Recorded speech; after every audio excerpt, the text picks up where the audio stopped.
Well, hello, Shiver Seekers. Are you ready to follow us into the unknown? I'm Cynthia.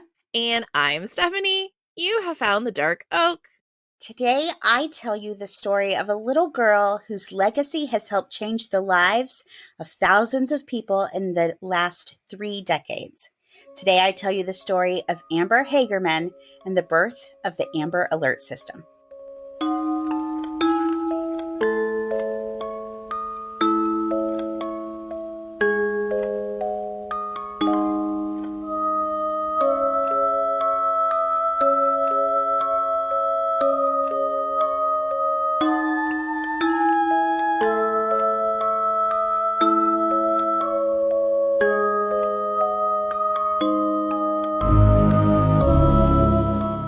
Welcome to the Dark Oak, the mystery podcast with purpose. Each month, through our branch of hope, we give a portion of earnings from our Patreon and sponsors to a nonprofit organization related to the first episode of the month. This month, we are sponsoring the Jet Foundation. To find out more information, head to our website, thedarkoak.com, our Instagram account, The Dark Oak Podcast, or stay to the end of the episode and we'll give you all the details. Well, listeners, in case you are not familiar with this case, I do want to warn you that unfortunately, Amber Hagerman's story has a tragic ending. But out of this tragedy, a new system was put into place that would ultimately help save the lives of thousands of children all over the world. Amber Hagerman was a 9-year-old girl living in Arlington, Texas. And Arlington is about 20 miles west of downtown Dallas. Amber was an adorable little girl with dark hair, freckles, and dark eyes. She was a Girl Scout, and she absolutely loved the Disney princess Pocahontas. That was her favorite Disney princess. Oh, that's really sweet. I know this isn't going to be surprising, but I really love the animals in that movie. That's not surprising. The little That's not raccoon. What's his surprising. name? Nico? Nico the raccoon and Flit the little hummingbird. I really like the animals. That obviously, I have to say, Pocahontas was not my favorite. I liked The Little Mermaid. Same. Yeah. Disney mermaid for sure. As a matter of fact, my kids and I played Villain Clue, Disney Villain Clue last night. Fun. Yeah, okay, so Clue is fun on its own. Disney Villain Clue, super fun. I was Ursula. Arguably the best villain because half octopus. How Yeah. cool is that? Yeah, maybe. My only other runner-up is Maleficent because I love how she gets so angry and she just schools all her little minions all the time. There's this one scene where she crashes her staff on the ground. She said, "You fools! You imbeciles!" And I don't know why. Sometimes I say that in my own brain. All of a sudden, all of these phrases from Disney villains are coming up. When Scar is like rubbing his head, he's like, "I'm surrounded by idiots." I just think all of the villains have such amazing lines. They're just brilliant. That's all. That's all I have to say. Sorry, totally digressed. But yeah, Disney. There you go. I'm sorry, but we just couldn't get through this episode without learning what Stephanie's favorite Disney villains are. I'm so sorry, guys. I'm Literally, you said surprised. Pocahontas, so I just went on this entire tangent. Sorry. You know what? As your bestie, this does not surprise me at all that you're this deep of a Disney fan. It really doesn't. And I'm actually surprised it took me until today to know who your favorite villains were. I'm surrounded by idiots. Well, Pocahontas. Pocahontas was Amber's favorite Disney princess. Very sweet.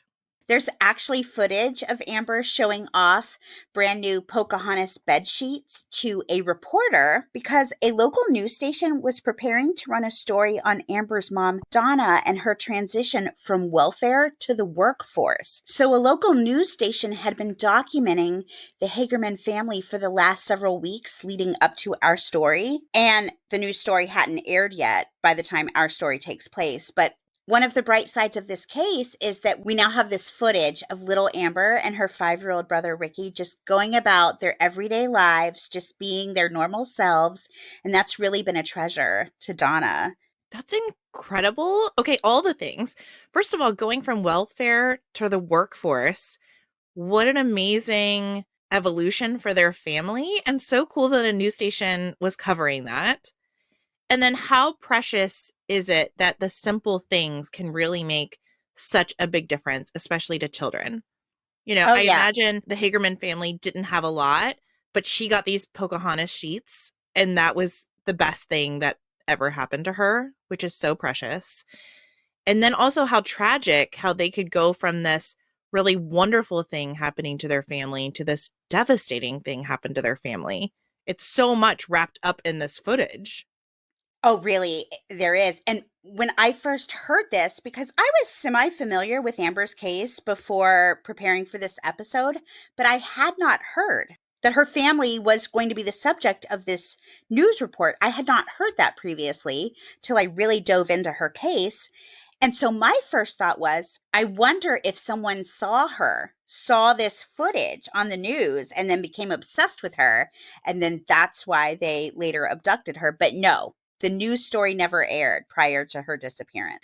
It just goes to show you just never know the way life is going to go. And I think you made the very wise comment just a few episodes ago about we're only one trauma away from living a completely different life. Mm, And boy, does it seem like it applies to this situation. You're only one choice away. You're only one trauma away. You're only one random, if you believe in randomness of the universe, but only one incident that changes your whole life for the better or maybe for the worse.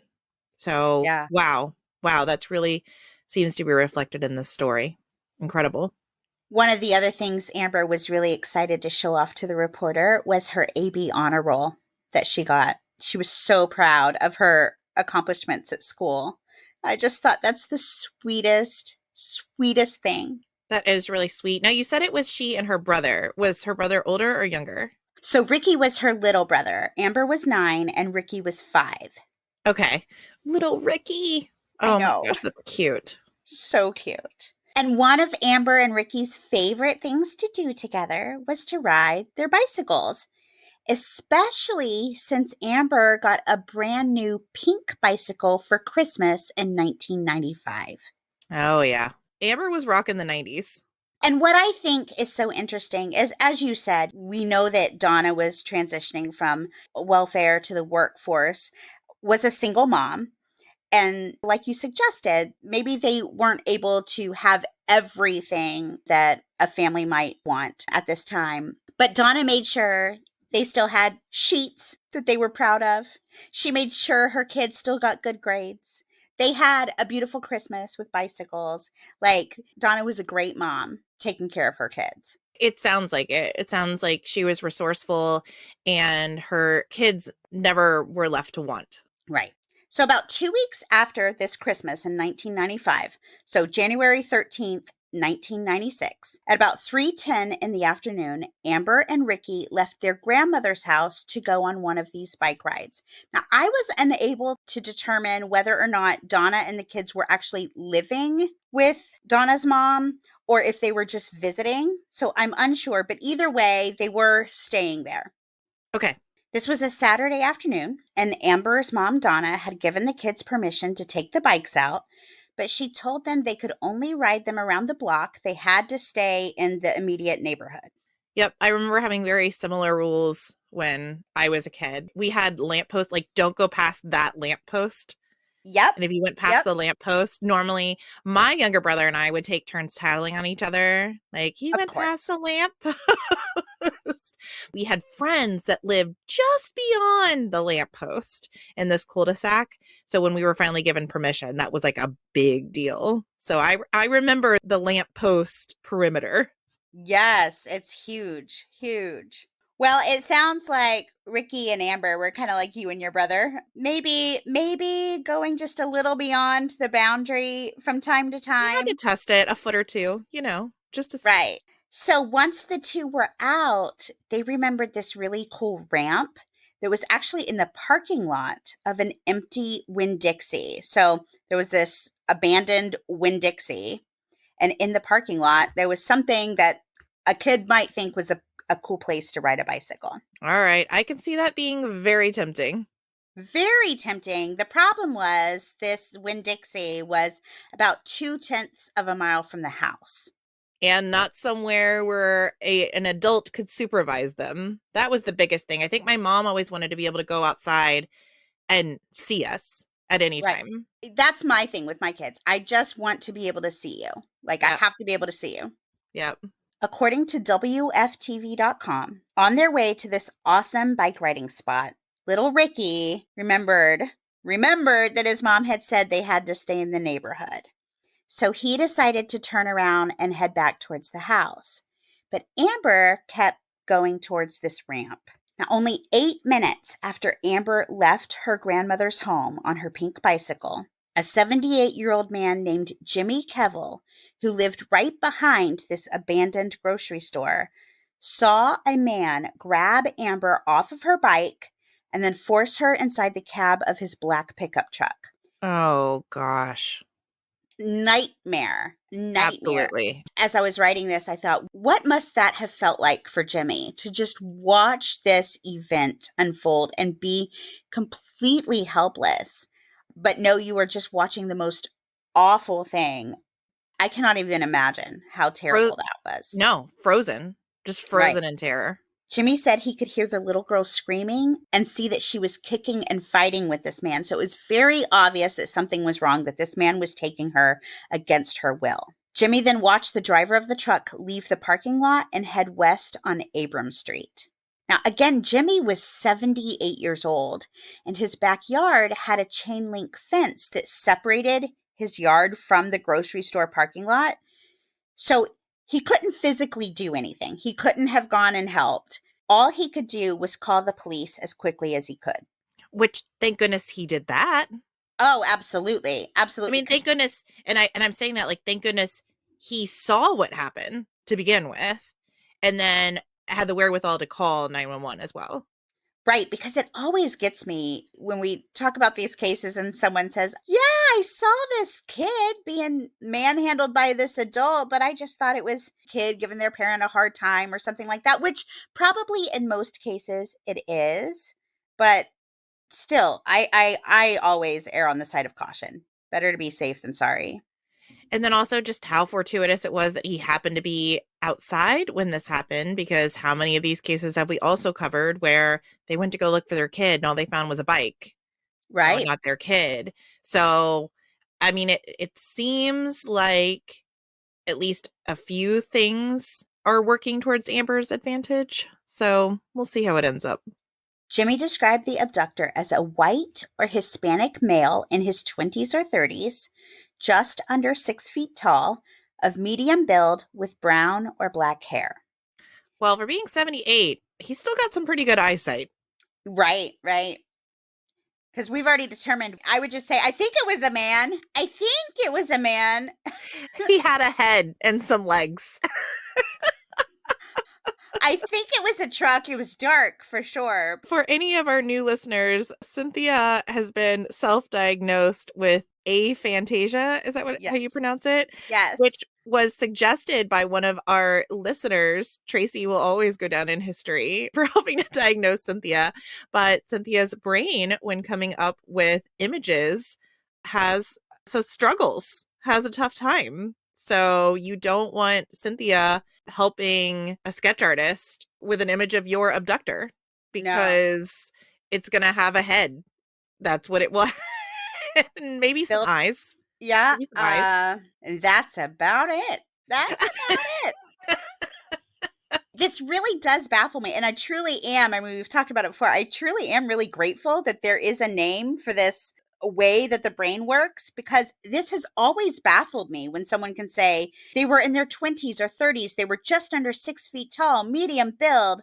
And I'm just like, how in the world do you pick all of that up in a 30-second exchange? I mean, the funniest was when I just said, picture Andy, your husband, and you were like, he's got brown hair. And then there was this long pause. Yeah. I said, okay, all right, well, we've got that. So good. Yeah. And listeners, if that doesn't make sense to you, like, I know what my husband looks like. I just can't picture him. I just can't create it from scratch in my brain. No, you I, recognize him when you see him. You know what he yeah. looks like, but you couldn't just come up with a picture of him in your head. No, no, Yeah. no. It's a thing. It's a thing. It explains a lot. That's all I know. It explains a whole lot. Sure enough. The abductor's vehicle was described as a 1980s or 1990s single cab, solid black pickup truck with no chrome or striping detail in good condition. And police later expanded the description of this truck, saying it was believed to be 80s or 90s full sized, fleet side pickup with a short wheelbase and non sliding clear rear window. Now, that's a lot for anybody to just notice. I'm sorry, it is. That's incredible. Right. So amazing job, Jimmy. Now, a few minutes after little Ricky turned around, he arrived back at his grandmother's home without Amber. And he told his mom that Amber had gone on to the grocery store parking lot. Exactly. He went to go tattle. Of course, he didn't know that this would be helpful, but I'm telling you, this is like my brother and I. He went back to say, Amber's where she's not supposed to be. I'm the good one. That makes so much sense because the other day, and this isn't something I would normally say, but my 8-year-old came up to me and told on his 5-year-old brother, and I said, "Don't be a tattletale," because it wasn't anything important. It was just, oh, he watched something he shouldn't watch, or something like that. And I was like, "Don't be a tattletale," and the look on his face was like, "I'm not a tattletale." I think they're all tattletales. Yes. Must be a thing. But sometimes it comes in handy, so In this case, it was very a very good thing. yeah. So Donna obviously went to the Winn-Dixie, but instead of finding her daughter, she found her daughter's abandoned pink bicycle and a group of police officers who'd already arrived in response to Jimmy's 911 call. Heart stopping. Very idea of getting there, you're already probably annoyed, a little angry, but mostly just worried. There was a reason why you didn't want your 9-year-old riding her bicycle out of your sight. And then you get there and she's not there, but police are. I mean, literal nightmare. Nightmare. Yep. Now, the good news for all of us is that the majority of children reported missing in the U.S. are found safe. That is amazing news. But tragically, that would not be the case for Amber.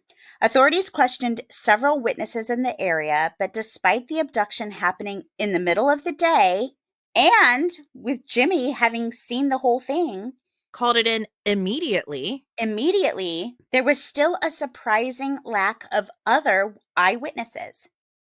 A laundromat next to the Winn-Dixie had been very busy on this day, but the patrons seemed hesitant to talk to authorities, and detectives believed this could be for fear of deportation because at the time there was believed to be a large number of undocumented residents living in the area. And how tragic is that? There's people who potentially could have helped, may have wanted to help, but for fear of what might happen to them, they didn't feel comfortable coming forward. Yeah, it's not the first time we've heard this, and yeah, it is tragic. In the days after her abduction, more than 50 police officers and federal agents searched for Amber in an effort to bring her home to her family. But tragically, 5 days after her abduction, a passerby found the nude body of a female child in a drainage culvert in a creek bed behind an apartment complex that was 4 miles from the parking lot where Amber had been kidnapped. Devastating.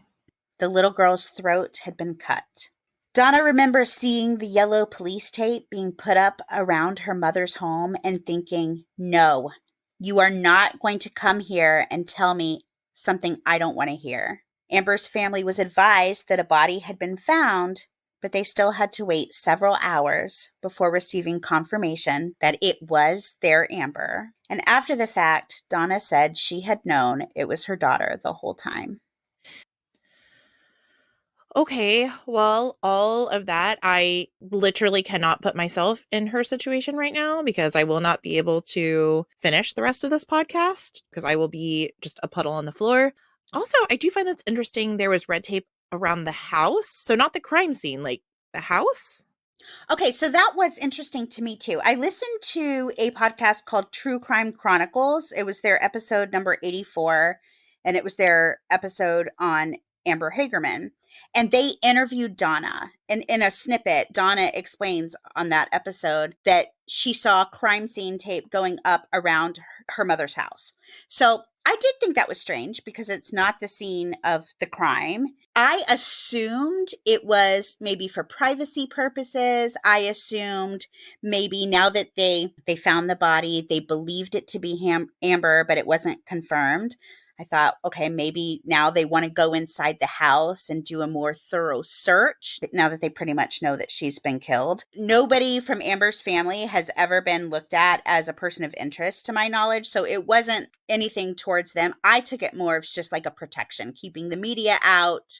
That's just kind of my interpretation, but it really wasn't explained. Okay, that makes sense, the media portion. So it wasn't like the house was a crime scene, but it was more just maybe out of privacy. They didn't want their house to be flooded with reporters or something like that. I mean, that would make sense.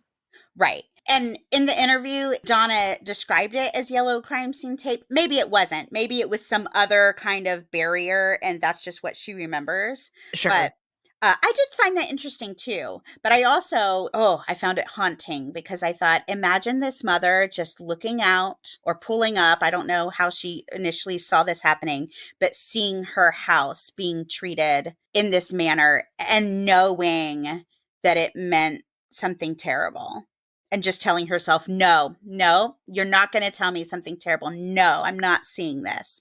I just found it very haunting. Wow.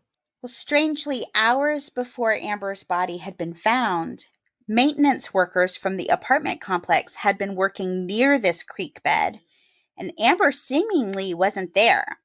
So authorities, Oh. isn't that interesting? Oh.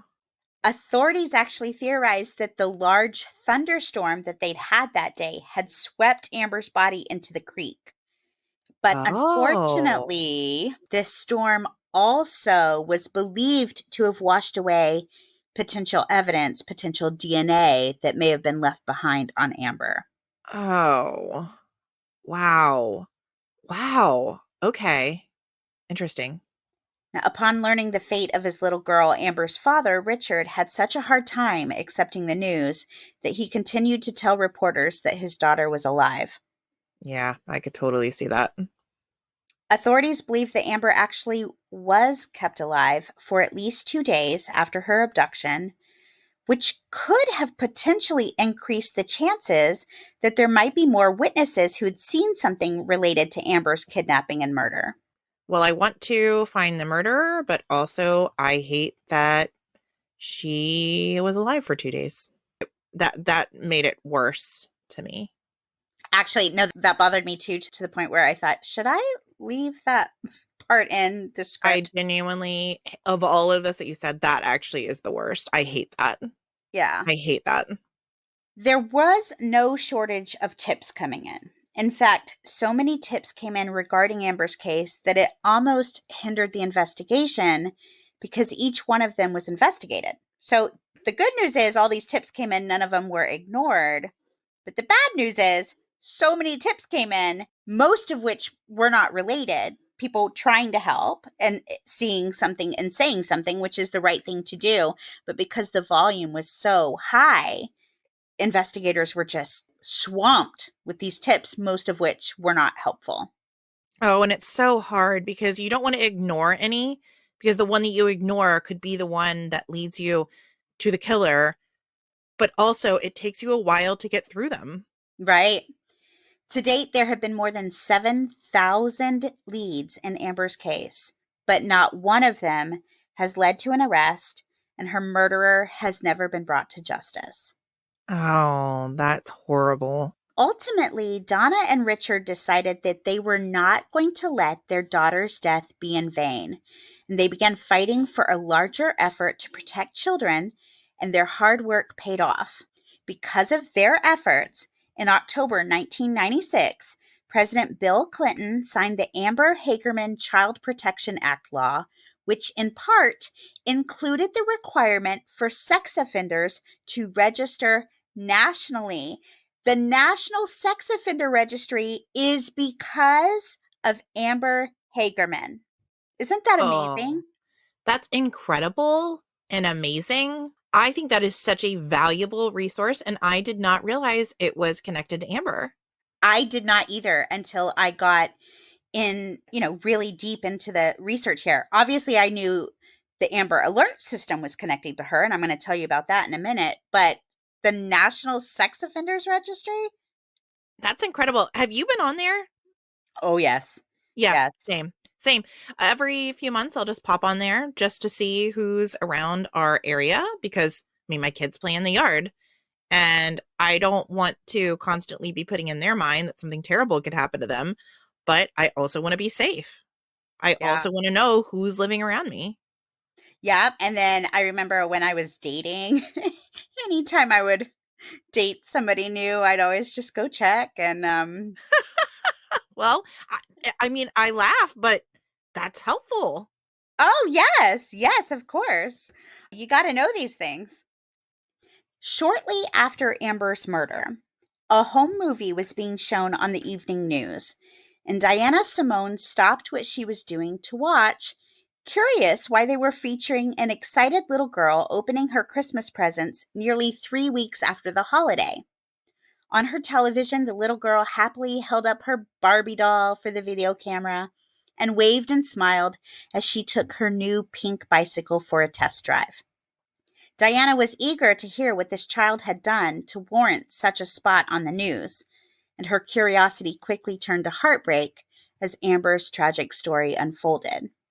But the story stuck with Diana, and she got to thinking, how tragic that Amber's murderer was driving around with Amber in his truck, and no one that passed him even knew to look for him, and she came up with an idea. At this time, there were weather and civil defense alerts. Why weren't there any alerts for critically missing children? So Diana called a local radio station and was asked by the station manager to follow up with a letter explaining what she envisioned. And then the station manager promised to present her idea at an upcoming meeting of regional station managers. So I want to read this letter to you. It's not super long, but I just want to read it because I think it perfectly encapsulates Diana's plan. Okay. And also, she's brilliant. I haven't even heard her letter yet, but she is brilliant. She's brilliant. So the letter is written to Jennifer Grimm of KDMX 1029 FM. It's dated January 27th, 1996. Dear Jennifer, as we discussed on the telephone Friday, January 19th, concerning the Amber Hagerman tragedy, it occurred to me that in the vast majority of abduction cases we hear about, children are being put into vehicles and transported from the point of abduction, point A, to somewhere, point B. Considering the population density of the Metroplex area, that seems virtually impossible to complete without being seen by someone. In Amber's case, for example, I'm sure a number of people saw her in that black pickup truck, but simply did not know what they were seeing. To remedy this, I would like to suggest an emergency system be set up so that when a verified 911 call is placed, all the radio stations in the area would be notified immediately and they would interrupt programming to broadcast an emergency alert, giving whatever information and descriptions that are pertinent. In this way, thousands of people would be alerted within minutes of an occurrence, greatly minimizing the chance of successful escape. Naturally, citizens would be advised not to interfere, but simply call in any sightings of the suspect vehicle or persons. Then she went on to say thank you for the interest and support of the idea, and she closes with, I sincerely hope this plan or something similar be enacted so children of the Dallas-Fort Worth area may experience their childhood as a time of joy rather than one of fear and apprehension. If you are able to gather support for this emergency broadcast plan, my one request is that it be known as Amber's Plan. Sincerely, Diana Simone. Amazing. Just Right? amazing. Just amazing. And with that, the very first kidnapping alert system in the world was born and became what is known today as the Amber Alert System. And in addition to honoring its namesake, Amber Hagerman, AMBER stands for America's Missing Broadcast Emergency Response. So it's an Wow. acronym. Wow. The Amber Alert system has since gone nationwide, and as of March 2025, there have been 1,268 children confirmed to have been found safe thanks to the Amber Alert system. So I can tell you about the very first child ever saved by the Amber Alert system. And it's actually really interesting because the Amber Alert system model went very soon after Amber's abduction and murder. So for the first 2 years, nothing really happened with it. So they kind of talked about, is this something that's really necessary? Maybe we don't need to have this plan in place. Well, I imagine for law enforcement, it might have been a little intimidating to use. If it's a system you've never used before, you're not even sure how it will work. Is it going to generate a bunch of false leads? Because that's a concern as well. Yeah, I think just not knowing how it works, I think it would be hard to get started. It's one thing to make it, it's another thing to get people to use it. Well, 2 years after its enactment in 1998, a little baby Ray Lee Bradbury, was only 8 weeks old and was abducted by her babysitter in Arlington, Texas. Oh no. Right? Law enforcement activated an Amber Alert, and within 90 minutes, someone recognized the abductor's vehicle, called police, and she was home safe. And in 2017, NBC News wrote a story about Ray Lee Bradbury, who was then 18 years old, going to college. Wow. Unbelievable. Now, I do feel like that's something that would not have happened so quickly without the Amber Alert system. Like, that's a direct result of the Amber Alert system. Direct result because somebody just recognized the vehicle. Wow. Just like Diane suggested, in addition to helping witnesses recognize a possible abductor or abducted child or vehicle, the program has proven abductors are more likely to release children when they discover that authorities have issued an Amber Alert. Yup. They're on to you, bucko. That's right. So here's how the Amber Alert system works. Once a law enforcement agency determines that a case meets certain criteria, authorities notify an emergency network, including radio and television stations, broadcasters, and state transportation agencies. The alerts then interrupt programming and appear on statewide transportation signs, on digital billboards, and as text messages on cell phones. In 2005, the National Center for Missing and Exploited Children partnered with the Department of Justice to introduce secondary distribution, leveraging the capabilities of today's technology. So this includes search engines, social media, and the wireless emergency alerts that you receive on your cell phone. A few more examples of secondary distribution in action look like this. Motel 6 integrates Amber Alerts into its front desk software, instantly notifying staff who are checking in guests. Oh, okay. That's helpful. Very helpful. Many gas stations display alerts on pump screens, informing both employees and customers.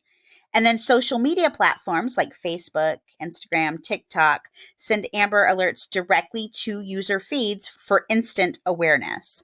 The establishment of Amber Alert plans in all 50 states and the District of Columbia, the Commonwealth of Puerto Rico, the U.S. Virgin Islands, and the expansion of the program into bordering countries marks an important milestone in efforts to prevent child abductions.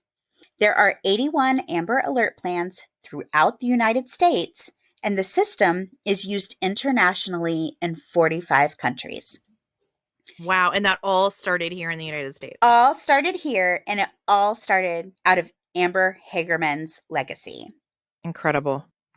Each state's Amber Alert plan includes its own criteria for issuing Amber Alerts, but the Department of Justice does give guidance criteria for issuing Amber Alerts as follows. Reasonable belief by law enforcement that an abduction has occurred. The law enforcement agency believes that the child is in imminent danger of serious bodily injury or death. There's enough descriptive information about the victim and the abduction for law enforcement to issue an Amber Alert to assist in the recovery of the child.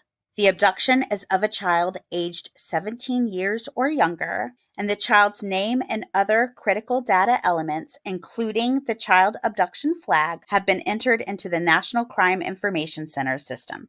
Amber's mother, Donna, said that the alert system, named in memory of her daughter, is bittersweet. She gave an interview in 2016, 20 years after Amber's murder, and said, quote, "There's another part of me that wonders what would have happened if we would have had the alert when Amber went missing. Could it have helped bring her back to me?" End quote.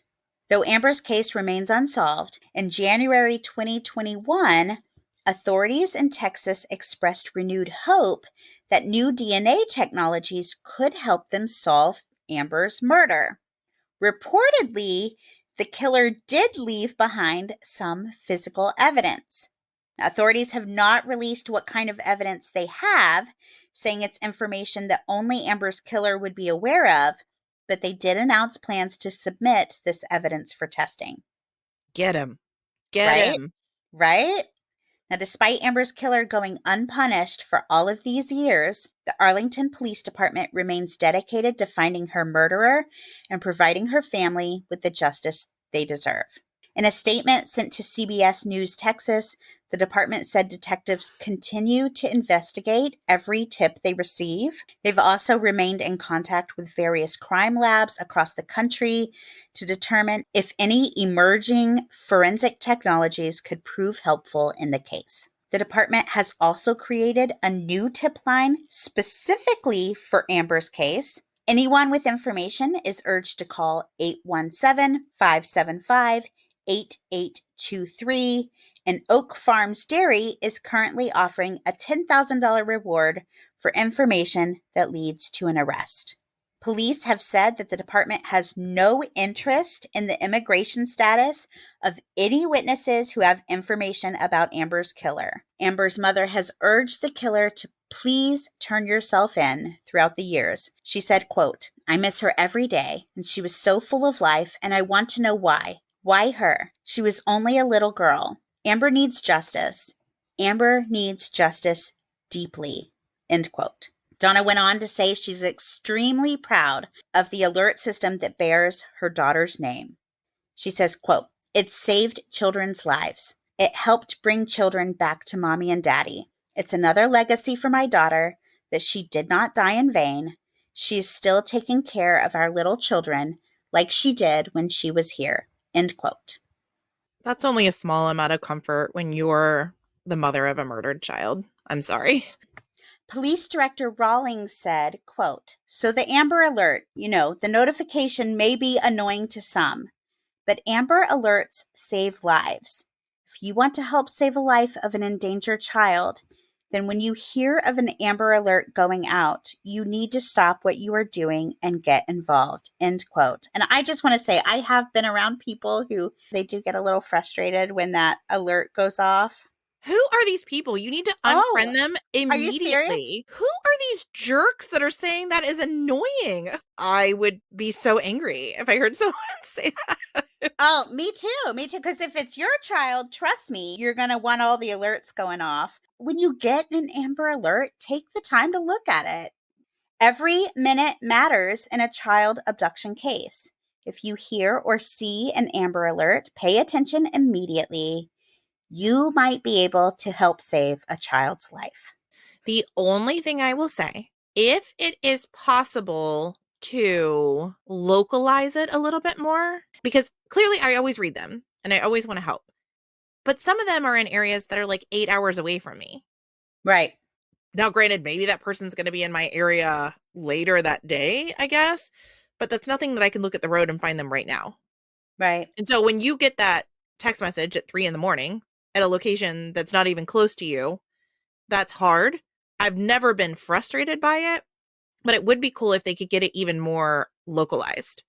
Like, this is in Central Florida, like an action item, you know? Right. Honestly, I don't know the criteria. That might vary by state because I see those too when one comes in and I'll look and I'll be like, I don't even know where this county is. But maybe they send it out to the entire state because they think the person might be traveling through. That's absolutely possible. That's absolutely possible. but I don't know. Like if there was just a better way to give more localized information. But even when it's not close to me, I don't ever get annoyed because again, that could be my child. Well, and I think the proof is in the pudding. They work. Yeah. So even at 3 o'clock in the morning or in the middle of dinner or whatever you're doing, when you get one of these alerts, you should pay attention because when people pay attention, they're able to save children. Ugh. I would just be so annoyed if somebody was getting annoyed. I don't know. I've actually heard that some people try to turn the notifications off on their phone. Wow. Okay. I'm sure it's lack of awareness. It's someone who maybe doesn't have children or someone who doesn't realize how successful they are or somebody who's just not thinking it through. I like to believe I think that you're being very generous. Or well, they could I'm just be jerks. I'm trying. I'm trying to be a more loving person, which you'll appreciate, Stephanie. You will appreciate being my bestie and my partner here. I I do think like it. You you'll got to take it easy appreciate on it. me, Cynthia. You got to take it easy on me. So I think in general, we're all trying to do the best we can and falling short, of course, but probably no bad intent for the people who find the alerts annoying. Fair enough. I'm sorry I called you jerks, but also try to not be so myopic. Think about other people in your community that are going through the worst day of their entire lives. And now that they've heard this episode and understand more about the Amber Alert system, not that any of our listeners were any of those people in the first I was going to place, say, but all of our listeners are good people. That's the whole point. Share share this. this episode with the bad people in your life. Exactly.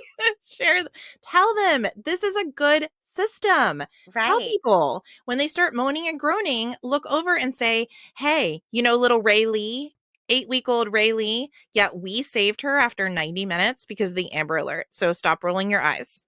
I mean, well, we know there's more than 1,200 children who've been saved, but over and over again, there were stories of a kidnapper grabbed a kid and then just went to a gas station to fuel up. But that Amber Alert system had, alerted people, and the cashier at the gas station recognized the car, or even a police officer. It's not just for civilians.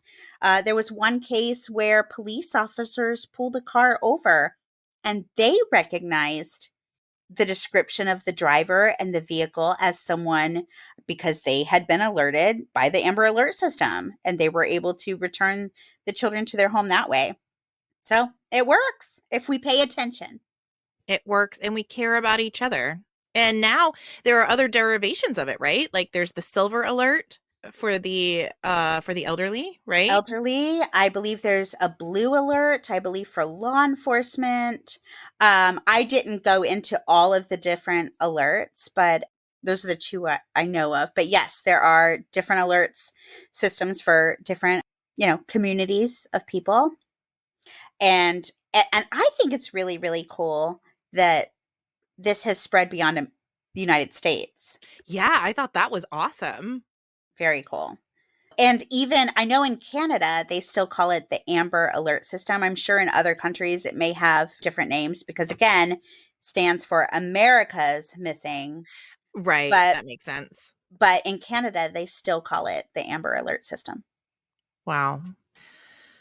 Well, Amber's mom, we give our heartfelt condolences for your loss. Your daughter's legacy is going on to do amazing things.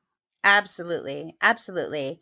The fact that both the Amber Alert System and the National Sex Offender Registry were born out of this tragedy, that's amazing. I just like how we're evolving and getting better at trying to keep people safe and the most vulnerable people, the little people. Right. We want to keep them safe. Yeah. Well, I know I told you a sad one today. We say we stay away from children's cases, but I brought a couple really sad cases involving children the last few weeks. Is this a product of you being kinder?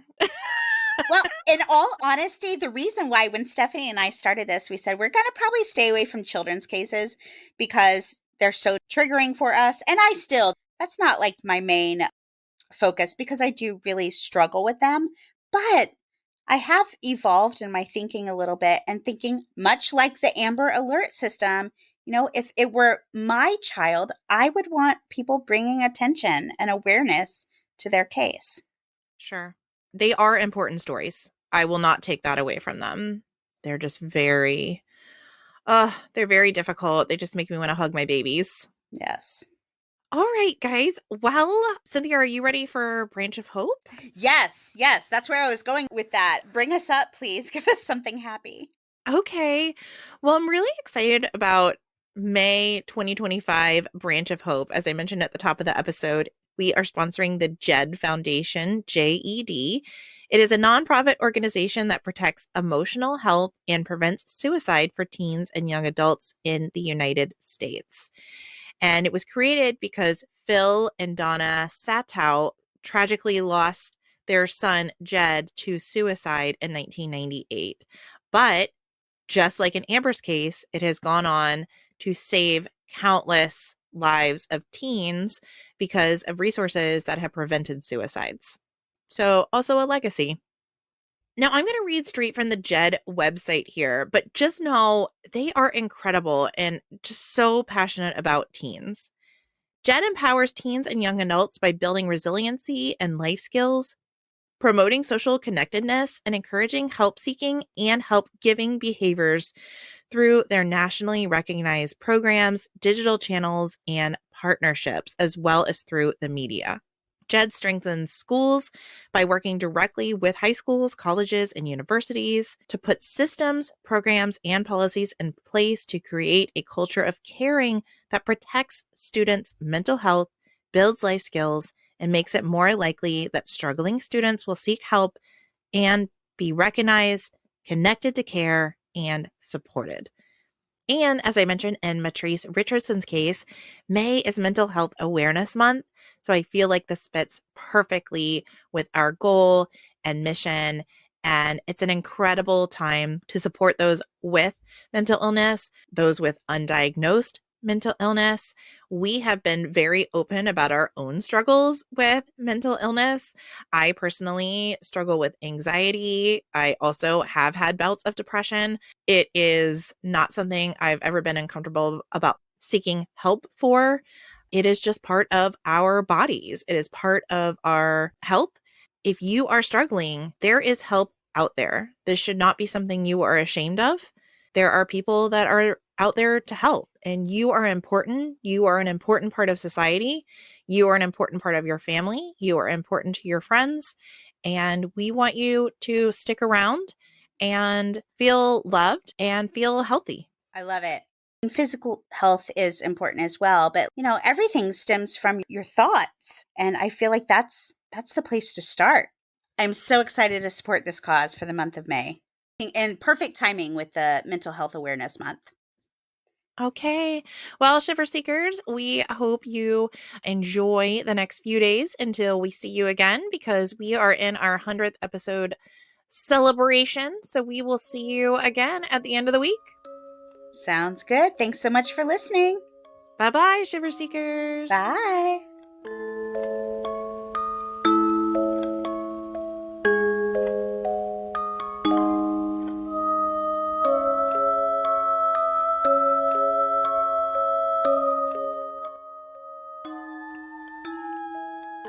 This episode of The Dark Oak was created, researched, written, recorded, hosted, edited, published, and marketed by Cynthia and Stephanie of Just Us Gals Productions, and made possible by you, our shiver-seeking listener.